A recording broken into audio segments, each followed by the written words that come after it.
नमस्कार, मेरा नाम है डॉक्टर पुरुधमन और आज इस वीडियो में हम बात करने वाले हैं डायलिसिस के फ़ायदे और नुकसान के बारे में।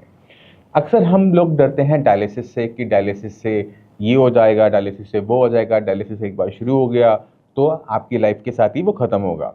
तो उसको आज हम गहराई से समझने की कोशिश करेंगे। पहली बात कि किसी पेशेंट को डायलिसिस की ज़रूरत कब पड़ती है।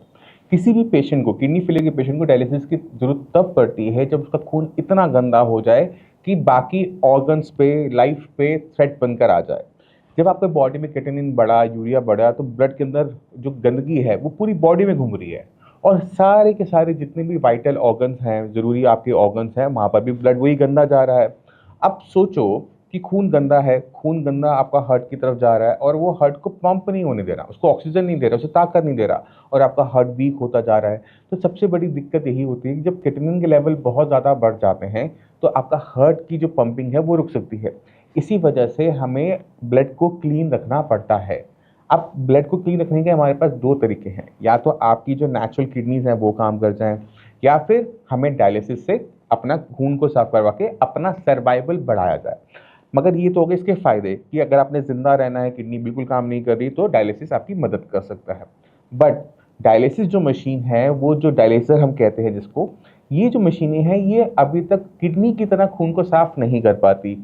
उसका नुकसान क्या होता है कि बॉडी में जो विटामिन हैं, मिनरल हैं, इलेक्ट्रोलाइट्स हैं, वो भी मशीन के समय निकल जाते हैं। जब खून साफ हुआ, क्रिएटिनिन निकला, यूरिया निकला, तो साथ में ये चीज़ें भी निकल गई। जबकि किडनी के साथ ऐसा नहीं होता, किडनी बहुत अच्छी तरीके से इसको बैलेंस बना लेती है। अब इसकी वजह से हमें दिक्कत क्या होती है कि बॉडी हमारी पेशेंट की डे बाय डे वीक होती चली जाती है। अब सोचो कि आपका पेशेंट जब भी डायलिसिस करवाने जाता है, वो वीक होकर आ जाता है, फिर जाता है अगले हफ्ते, फिर वीक होकर चला जाता है। तो हम क्या देखते हैं कि पेशेंट वीक वीक वीक होता जा रहा है, भूख खत्म हो जाती है, खाना खाने का मन नहीं कर रहा होता, डॉक्टर पानी नहीं पीने दे रहे होते। तो ऐसी कंडीशन में क्या होता है कि सबको पता होता है कि पेशेंट के साथ अब कंडीशन सुधरने वाली नहीं है। तो ये हम बहुत डर जाते हैं। आपको समझने की ज़रूरत ये है कि डायलिसिस से होने वाले नुकसान के बारे में हमें पता है कि ये नुकसान होगा। क्या हम इसकी पहले से तैयारी कर सकते हैं? येस एंड नो, कर सकते हैं ना। तो हमने डायलिसिस से डरना नहीं होता, डायलिसिस का हमने डटकर मुकाबला करना होता है। हमने अपनी किडनी पे काम करना होता है कि किडनी अपने फंक्शंस को बढ़ाए, क्योंकि जितना ज़्यादा किडनी आपका काम करेगी उतना कम डायलिसिस आपका होगा। अगर किडनी अच्छा काम कर रही होगी तो डायलिसिस की बिल्कुल भी ज़रूरत किसी भी किडनी फेलियर पेशेंट को लंबे टाइम तक नहीं पड़ती। बट किडनी का काम करना बहुत ज़्यादा ज़रूरी है। अब किडनी को कैसे काम करती है? अब किडनी को समझना पड़ेगा कि किडनी को नुकसान किसने पहुँचाया, क्योंकि किडनी अपने आप कभी भी खराब नहीं होती, कोई ना कोई तो कारण रहा होगा। हो सकता है कि आपके केस में वो हाई ब्लड प्रेशर हो सकता है वो आपका हाई शुगर लेवल हो। अगर आपके बीपी, शुगर अभी भी बढ़ा रहेगा, जब आपको पता लगा कि किडनी खराब हो रही है, तो किडनी को कंटिन्यूअसली नुकसान होता रहेगा। अब जो नुकसान रोज हो रहा है, वो हर साल, हर महीने इकट्ठा होकर वो बड़ा होता चला जाता है। तो जैसे ही आपको पता लगे कि आपकी किडनी खराब हो रही है, तो आपका पहला फर्ज ये बनता है कि इस हो रहे नुकसान को रोक देना। बीपी शुगर कंट्रोल लेकर आओ किसी भी कीमत पर। जैसे ही वो कंट्रोल में आता है तो किडनी को नया नुकसान होना हो जाता है बंद। अब जब नया नुकसान होना बंद हो गया तो हम अब शरीर के अंदर वो माहौल तैयार कर पाते हैं जहाँ पे किडनी अपने फंक्शंस को बढ़ा लेती है, क्योंकि किडनी के पास एक काबिलियत बहुत अच्छी है। मान लो कि किसी ने किसी कारण से, एक्सीडेंट की वजह से किडनी खराब हो गई। एक किडनी जो खराब हुई, डॉक्टर उसको निकाल के एक तरफ कर देते हैं। अब एक किडनी के बावजूद भी पेशेंट को क्या क्रिएटिनिन लेवल, यूरिया लेवल नहीं बढ़ता। क्यों? क्योंकि दूसरी किडनी अपने काम करने की क्षमता को बढ़ा लेती है और यहाँ तक कि वो अपना जो साइज है, अपना जो आकार है, वो भी बढ़ा लेती है विद टाइम। तो अगर हम किडनी की यही खूबी को इस्तेमाल कर सकें सारी के सारी किडनी फेलियर पेशेंट में, तो कैसा रहेगा? अच्छा रहेगा ना। तो वही करना होता है, श्रेयास में यही किया जाता है कि शरीर के अंदर वो माहौल तैयार किया जाता है जिसकी वजह से किडनी को पहले नुकसान हो रहा था वो बंद किया जाता है।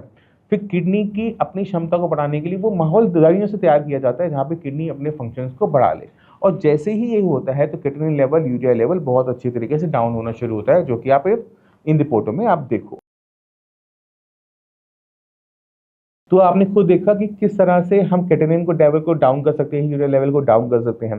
बट सब इतने लकी नहीं होते। कुछ पेशेंट में डायलिसिस शुरू हो चुका होता है तो वहाँ पे हमने ध्यान देना होता है ओवरऑल हेल्थ का। वहाँ किडनी प्रायोरिटी नहीं होती कि हमने किडनी को बचाना है, किडनी को चालू करना है, वो सेकेंडरी होता है, दूसरे नंबर पे आता है। पहले नंबर पे क्या आता है? वो है बाकी बॉडी। आपकी बॉडी में कोई कमज़ोरी ना आए, वीकनेस ना आए, वेट लूज़ ना हो, पेशेंट ढंग से खाना खाता रहे, अपने काम करता रहे, ये टॉप प्रायोरिटी पे है। किडनी का नंबर सेकेंडरी है, दूसरे नंबर पे। क्यों? क्योंकि अगर आपकी बॉडी वीक हो रही है, किडनी आपकी ठीक हो रही है, तो भी आप जिंदा नहीं रह पाओगे। मगर अगर आपकी बॉडी हेल्दी है, किडनी नहीं भी है, तो भी आप सर्वाइव कर सकते हो। तो हमें पूरी बॉडी को प्रायोरिटी में रखना होता है। किडनी सेकेंडरी हो जाती है जहाँ पर पेशेंट डायलिसिस पर होता है। उसका खाना ध्यान रखना पड़ता है कि पेशेंट सही टाइम पे खाना खाए। मैं तो अपने सारे पेशेंट को बोलता हूँ कि दिन में 4 बार कम से कम खाना खाए, 3 बार अपने शरीर के लिए और चौथी बार डायलिसिस के लिए। उससे क्या होता है कि पेशेंट बहुत लंबा टाइम बहुत अच्छा सर्वाइव कर पाता है। दूसरा फायदा हमें पता क्या होता है, जब हम खाना अच्छे से खा रहे होते हैं ना, तो बॉडी हेल्दी चल रही होती है। तो खराब किडनी ना बॉडी के अंदर है, उसको भी ताकत अच्छी मिलती है, वो भी काम करना शुरू कर देती है।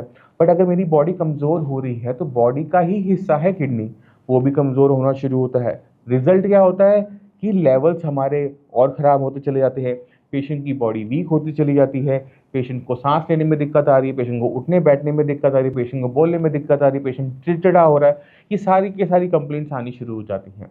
तो हमने क्या करना है, जब जिन पेशेंट का डायलिसिस हो रहा है वहाँ पर बॉडी को प्रायोरिटी देनी है कि पेशेंट खाना ढंग से खाता रहे, बॉडी में ताकत बनी रहे, विटामिन मिनरल्स की कमी ना रहे। और किडनी पे साइमल्टेनियसली साथ साथ काम करते रहना पड़ता है, बट प्रायोरिटी किसकी? बॉडी की। तो मैं उम्मीद करता हूँ इस वीडियो से आप डायलिसिस के फ़ायदे और नुकसान दोनों समझ गए होंगे। पेशेंट से भी आप मिल लिए, फिर भी कोई माइंड में कोई डाउट रह जाए, कुछ भी पूछना चाहते हो, तो आप मुझसे भी आके मिल सकते हो। डॉक्टर की पूरी टीम है, उनसे भी बात कर सकते हो। और इसी के साथ मैं आप सभी से चलने की आज्ञा चाहूँगा। मिलते हैं अगली वीडियो में, तब तक के लिए नमस्कार।